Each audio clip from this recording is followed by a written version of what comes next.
Titanic एक बहुत बड़ा और आधुनिक जहाज था जो 10 अप्रैल 1912 को इंग्लैंड से अमेरिका की अपनी पहली यात्रा पर निकला।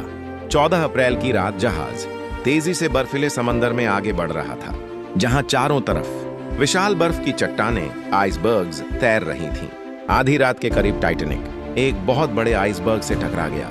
टक्कर के बाद जहाज के निचले हिस्से में मौजूद कई खंड कंपार्टमेंट्स फट गए और पानी तेजी से अंदर भरने लगा। हालांकि टाइटैनिक को न डूबने वाला माना जाता था, लेकिन नुकसान इतना ज्यादा था कि उसे बचाया नहीं जा सका।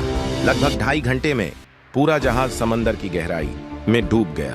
बदकिस्मती से लाइफ बोट्स कम थीं, इसलिए बहुत से लोग बच नहीं पाए।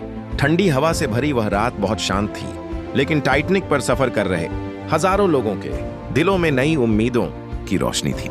उन्हीं यात्रियों में 17 साल की रिया भी थी, जो अपने पिता के साथ एक नई जिंदगी की तलाश में अमेरिका जा रही थी। जहाज की रोशनियां काले समंदर पर तारों की तरह चमक रही थी।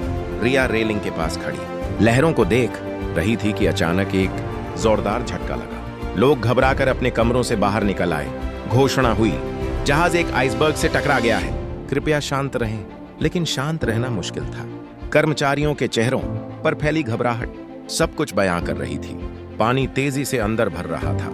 रिया ने अपने पिता का हाथ मजबूती से पकड़ा हुआ था, लेकिन लाइफ बोट्स में जगह कम थी। महिलाओं और बच्चों को पहले बैठाया जा रहा था।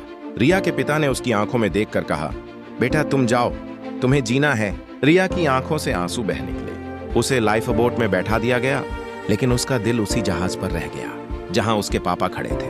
दूर से रिया ने देखा कि टाइटैनिक धीरे धीरे समंदर के अंधेरे में डूब रहा है। जहाज की रोशनी बुझ गई, आवाजें खामोश हो गईं, लेकिन रिया की अधूरी यात्रा हमेशा उसकी यादों में जगमगाती रही।